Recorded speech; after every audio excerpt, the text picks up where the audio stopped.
Good evening. I'm Howard Homonoff, and this is Media Reporter. Thank you so much for joining us. And my guest tonight is Ron Insana. We're continuing our conversation from last week, and I am so pleased to have Ron with us here tonight. Ron, thank you for joining us. Howard, thank you. And again, Ron is the longtime anchor, reporter, savant in the financial world at CNBC. Yeah. And it's kind of what I've been reduced to, right? I know one thing. But in a good way. In a good way. Yeah. And so, Ron, we spent a lot of time last time talking about the financial side, the business side of the media world, as complex as that is. And I wanted to spend some time and really dig into the news side of it, journalism, and kind of what's its future. And maybe, one interesting thing would be, how did you come to be a journalist, and particularly an electronic financial journalist, which didn't really exist when you became it? Well, I'm an accidental journalist. Yeah, okay. I was a film major in college out at Cal State Northridge in Southern California. Yeah. And as I like to say in my speaking engagements, neither Steven Spielberg nor George Lucas bothered to call upon graduation. And a friend of mine, who's still a reporter on CNN, Casey Wine, he's a business correspondent there, he and I had gone to high school together. He got me a job at Financial News Network, which was the predecessor to CNBC, in 1984, and it just stuck. I mean, there was a period in which I got laid off, actually, during a huge cutback at FNN. I came back and replaced Casey, who had quit. Bill Griffith and Sue Herrera, who are still on CNBC today, called in sick on the same day. They were our only two anchors, okay. And I got a shot to go on the air because I was also the producer in charge. So I put myself on the air back in May of 1985. And I found the interesting part of the business relative to, I guess, my expectations for entertainment was that the content was always changing. And so once I got there, I stayed because every day was a different subject matter. Every day was three-dimensional chess, trying to figure out what the markets would do and why. And at that early stage, it was just trying to figure out what the markets were for me, right, and what it meant. And it became, a fascination and then a passion. And so I, ended up staying altogether now, either full or part-time, for 29 years. And it's been a fascinating run, and I've done things I never thought I would do, And I don't know if you're a fan at all of Aaron Sorkin's show, The Newsroom, on HBO. If you aren't, I'm sure everybody asks you about it. So tell me, from your perspective, is it remotely, does it capture, what that world really is like for you? I still think the closest media portrayal of the news business was broadcast news. I think there were elements of that where the tension between smart people trying to do a job and people wanting to climb the ladder was more palpable there. Aaron Sorkin seems to create this environment in which everyone has the same goal. Everyone has, kind of the same frames of reference, and everyone's trying to do the same thing at the same time, ostensibly. Okay. Yep. And I don't think that's the way a newsroom functions, nor do I think that it should. I mean, there are a variety of viewpoints, and granted, he portrays that to a certain extent in it. I wish everyone spoke as eloquently all the time as they do in that particular show. But look, you have everything from, we see a lot in the news business, right? So even the stuff that doesn't make air, some of it can be quite crass and vulgar. And so I think that the newsroom humor is a little highbrow in that show relative to what we experience on a daily basis, principally because we see a lot that the public never sees. And so you see a lot of stuff that never makes air, and there are a lot of jokes that are, I think, a little bit more ribald than you get in that particular program. And so I think we're, while we're highbrow in a certain sense, we have a certain lowbrow sensibility as well, just because we're exposed to so much. Yep. Yeah. So if I'm a consumer today and I really want good journalism, great journalism, at least as we've maybe traditionally come to define it, where do I find it? I think you still find it effectively in the same places you always did. I mean, what's happened and what's changed, I think, since we were kids, where we identified a Walter Cronkite or a Huntley Brinkley as kind of the epitome of journalistic standards. You have more diverse offerings these days, but still, when you look at the Washington Post, the Wall Street Journal, the New York Times in print, the LA Times, the Chicago Tribune, they still deliver a quality product. When you look at the broadcast networks, they still deliver, in various forms, high quality products. And when you look at some of the cable networks, and I think the ones that are least ideologically driven, particularly CNBC, not to, necessarily tout the place where I'm, associated, is still kind of a middle of the road, facts first type of place. So I think it's still available.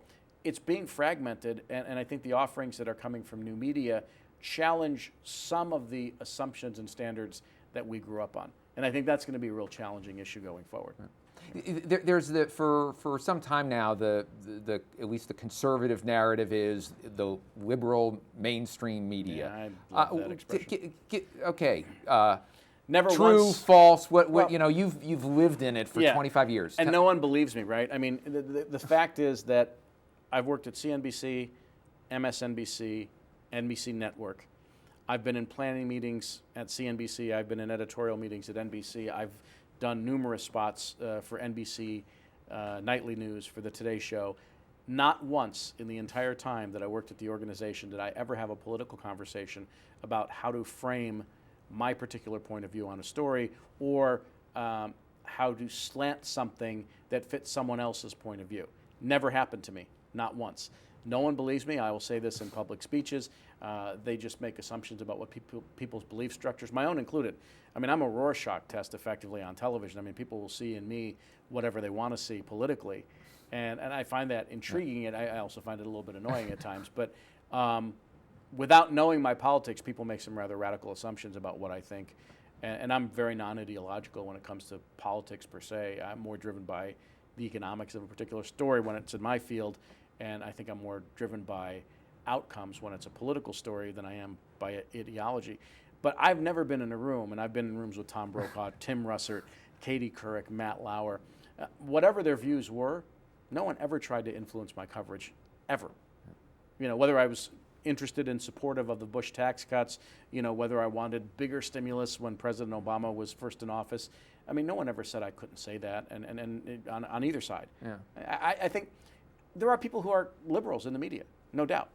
You know, and every story is in some way biased by your own personal experience. I mean, there's no way to avoid that. I don't think there's any such thing as objectivity as it's described in academia. Right. I think there's fairness. Right. Whether or not that exists in all media is an open question. And I think the fact that the media have become much more partisan is disturbing to an extent. I don't really like the opinion style stuff that's on the air. I don't really think it moves the ball forward for us as a country. Can a network be, you know, I mean, a number of the networks, and MSNBC, and you're a part of the NBC family, certainly has its partisan hosts. At the same time that they're covering, today it's a tornado, you know, it was the Boston Marathon bombing several weeks ago. How do you do both of those in this kind of in the same place? Well, it's hard, and I think NBC News, traditional NBC News, you know, has attempted in some ways to build a firewall. Certainly in the early days they did, even though in the early days MSNBC was nonpartisan, right? Right. Or at least thought to be. Yeah. And now that its evening programs are in fact partisan, I think it's my personal take on it is I think it's hard for the traditional NBC News folks, you know, to walk that fine line, or they may find it more challenging than in the old days when MSNBC was, you know, just supposed to be the cable news outlet for NBC News. Having said that, look, MSNBC's put together a very effective counter-programming offering to Fox. And so those two entities are doing battle in what has been, if you look historically at the American news business itself, it's always been a biased business. There have always been papers with a particular orientation. The Wall Street Journal's editorial board is far right. The New York Times editorial board, people would argue, is far left.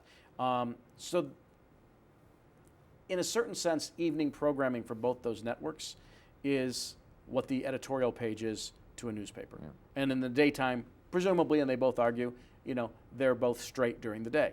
Now, people have different views of that, and to a certain extent, you know, it's kind of a silly argument, because I think when push comes to shove, if you were going to take a look at a Thomas Roberts, or if you're going to take a look at a Brett Baer, I think, you know, some of those guys actually do news, you know, in their time slot. These Fox News anchors. Yeah.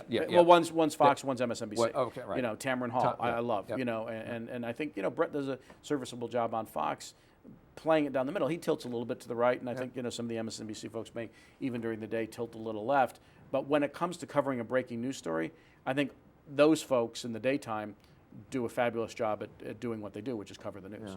What do you see among young people coming into the business, who are the young writers, producers, field producers, et cetera? Do they want the same thing that you and, in terms of, do they want to be the reporting objectively? Do they see that with the same passion and mission? Well, yeah, I mean, I think it's just as stratified as it was when we were kids, right? I mean, and the adults that we grew up with looked at us as being lazy, unproductive, and uninformed. I think we, as you get older, you look at all young people that way, just as a, kind of matter of course, and you're taken aback when, somebody stands out and happens to be smart, aggressive. Kelly Evans, who's a relatively new addition to CNBC, probably one of the best young reporters I've ever seen in my life. Came out of the Wall Street Journal, and I don't think she's broken 30 yet. And the kid's a fabulous reporter. I shouldn't say kid. The young woman is a fabulous reporter, and I think has all the chops to be a great journalist. Yeah. And then you see other kids who are interested in lighter fare, the TMZ style stuff of the world, and the social network stuff where you're sharing gossip or celebrity stuff.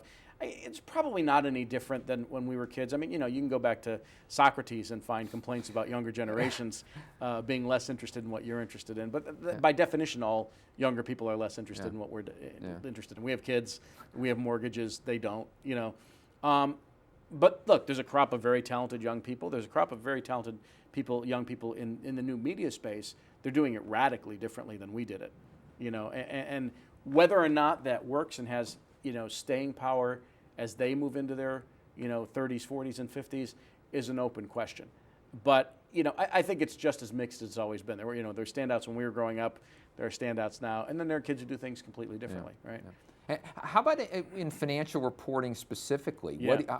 What's your take on its evolution, where it is today, and what its future looks like? Well, I think it's probably the most challenging space out there because, when Financial News Network started and when it merged with CNBC, and effectively those entities or that entity ultimately was the only game in town, right, where there was no computer. So the fact that you had a ticker tape running across the bottom of the screen giving stock quotes when FNN started was revolutionary, right? Even if it was 15-minute delayed, you still didn't have to walk down to your brokerage house to get a quote or call anybody, right? And so that's been commoditized away, right? Because you can get that on any device that you own. So all that kind of generalized, commodity information or commoditized information, stock quotes, market quotes, stuff that you could just pick up off your iPhone or your BlackBerry, whatever, that's gone away. We've done such a good job, I think, mining the field of previously inaccessible people that they're now wildly accessible. And that's different than it used to be. I mean, getting an interview with George Soros or a president was almost impossible in our field years ago, and now it's a regular occurrence.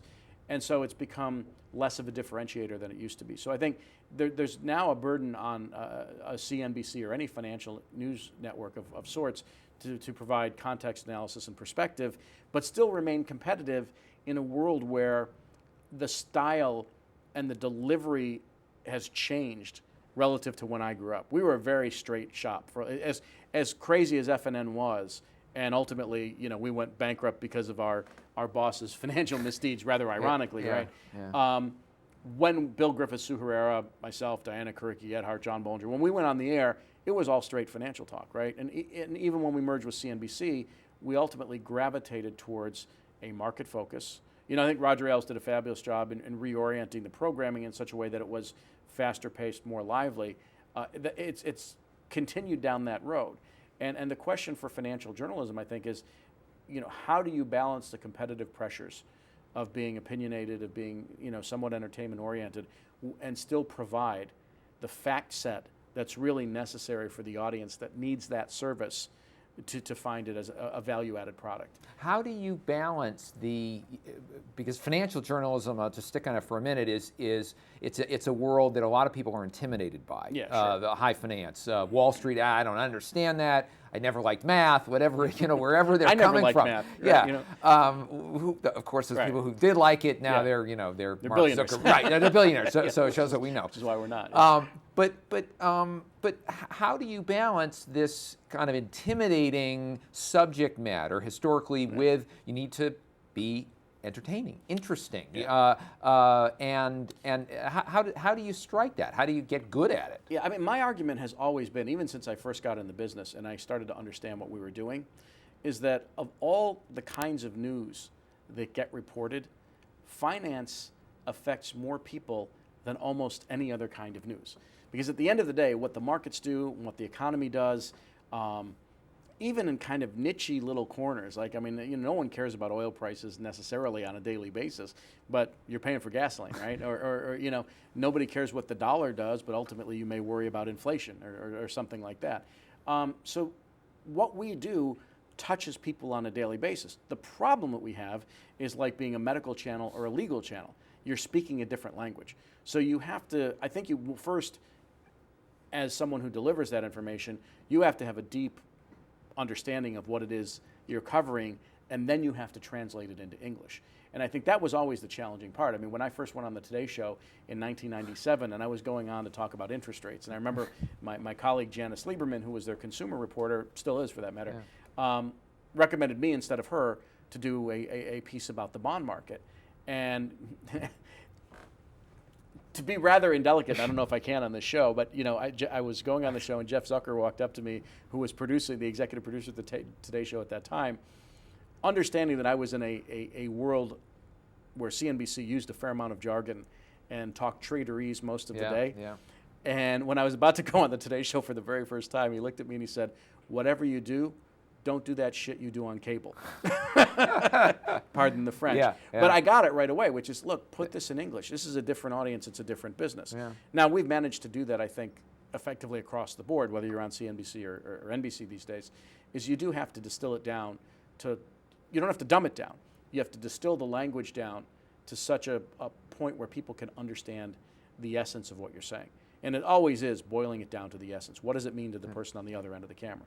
And how do you, or more broadly in the news business, video is so much, this telling through pictures as opposed to well, that words. was always a challenge in our business. Yeah. Right? I mean, that's a big challenge for you, a big challenge for how do you tell people an intelligent story, but not go too heavy on the words? Well, it's interesting. It's less of a challenge today than it was in the early days, right? I mean, we had, when I was a financial news network, we had some stock footage of the New York Stock Exchange floor, right? And it was labeled S1. That was every time we did a phone interview, every time we talked about the stock exchange, we used that footage until one day we got a phone call from someone at the exchange who said, that guy who's in the middle of a shot in your stock exchange floor footage, he's been dead for 2 years. So we had to go out and get some new video.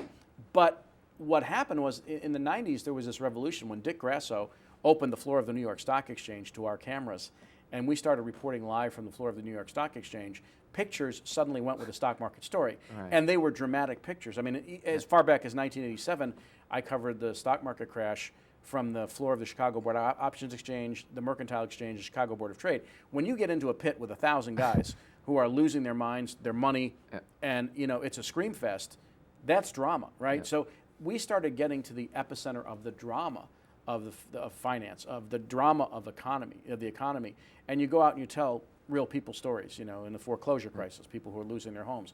In a boom, guys who are making billions either off the internet in the old days or today off social media. There is more video that you can use, and we've gotten better at using it because you can tell a story both with pictures and words. You just have to be careful when you're using the words that you don't alienate the audience.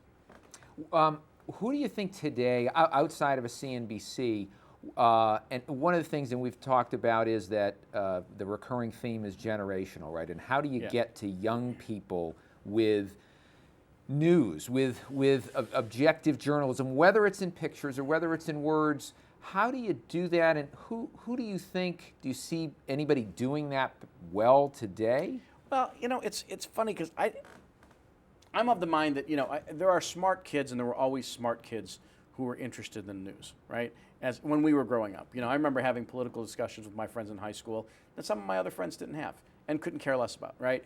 And it's not that I was that oriented towards the subject. I was just curious. And I think that, look, if you're 18 to 25, are you really into the news, to be honest? I mean, you know, we know what we were into Right. between the ages of 18 and 25, right? I mean, we were in college, you know. Watch your language You're here, trying Ron. to meet somebody, you know, you're probably enjoying yourself a little bit too much. Then you're trying to find a job, you know, so you're not, you may be focused and you may be somewhat active politically, but are you a news consumer in the same way a 40 or 50-year-old is? Probably not. Social media, whether it's Twitter, whether it's Facebook, whether it's some new news sites like BuzzFeed, you know, are making news more friendly for young people. The question is, are they delivering it to them only in accessible bites that don't really advance the conversation, and they give them a rather shallow view of what to talk about, or are they going in depth enough, which Twitter can't by definition, Right. BuzzFeed can, given the site that it's created. You know, are they giving younger people what they need in a way that actually makes them, or helps them, I should say, make more intelligent decisions, whether they're political consumers, economic actors, or what have you, you know, or would-be investors. Yep. And I think that's an open question. I don't know that anybody does that the way we do it, the way the Wall Street Journal does it, the way the New York Times or Washington Post do it. A lot of people don't like any of those entities, Right, but I mean, right. you know, are they doing it in such a fashion that there's work, it's being vetted seriously, you know, and I'm not pointing out BuzzFeed, I would say that they do a pretty good job actually, but when you look at Twitter, it's just rife with risk. Yeah. In terms of not just the quality of the content that goes out, but how that particular distribution mechanism can be exploited by people who just want to disrupt in a negative way.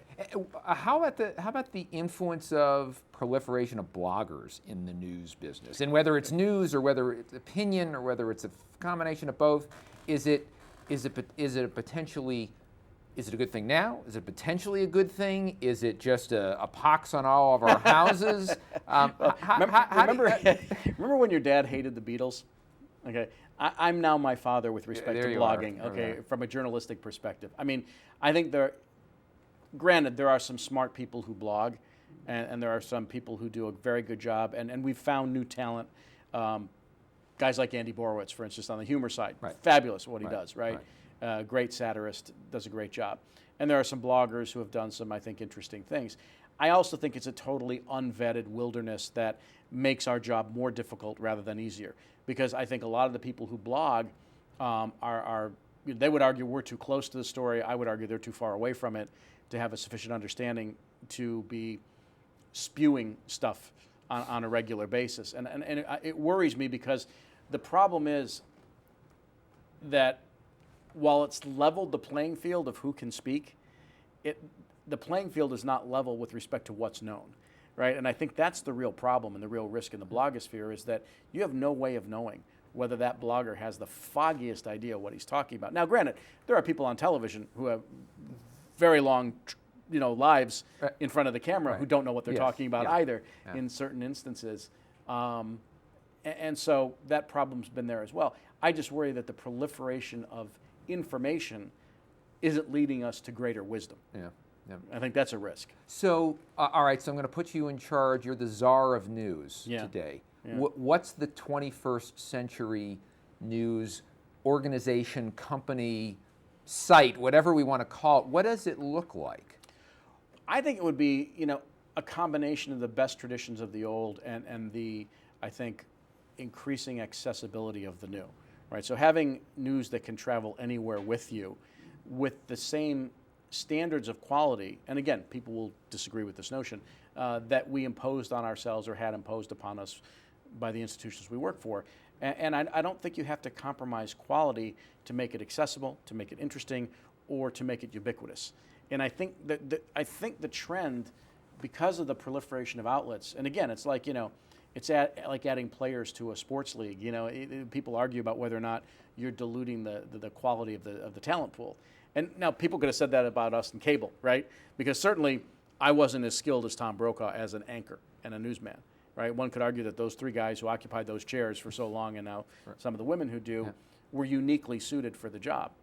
And when we came along in cable, were raw, had less broadcasting skill, had less experience. And you could say that about kids on the internet and in the social sphere now.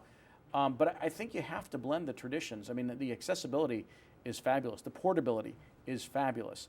The quality has not been fabulous. There, in some instances, it has. You know, but a lot of it's just repurposed material from traditional organizations. That's great. I like that.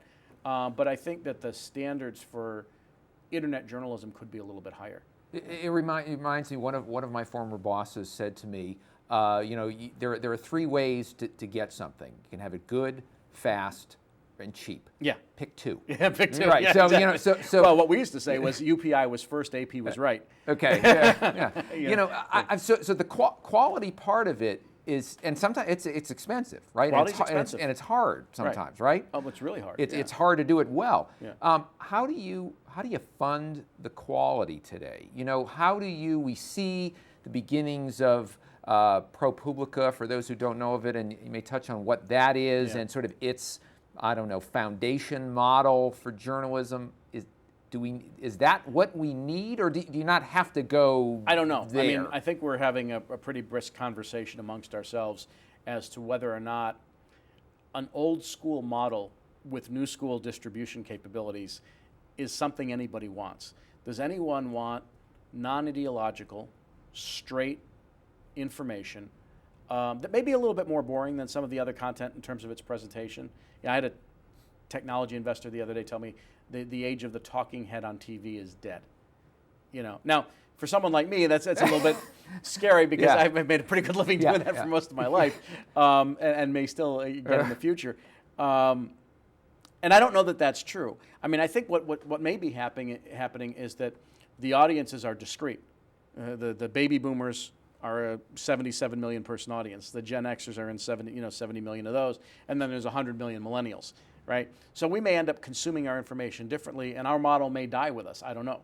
Just like our parents' model kind of, departed the scene with them, in that very, the authoritative tone of an Edward R. Murrow or even a Walter Cronkite, who kind of bridged both our generations.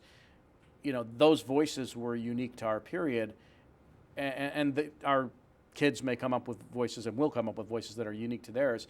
Our model may just work for us, right? I mean, we may want that old school model of just straight talk, and straight information that you can get anywhere, borrowing from what young people are developing. Do they want that? Do younger people want that? I don't know. Yeah. And I don't know if that's a model for the future. Maybe very well be a model for the past or for us, but not necessarily for them. Well, on that note of uncertainty, and Ron, I was I'm great hoping at. you were going to solve every problem that we had in the news business and media in our session, so we'll have to leave just a few of them for your next appearance. So with that, Ron, thank you very much for being here, and thank you for joining us. I'm Howard Homonoff, and this has been Media Reporter. Good night.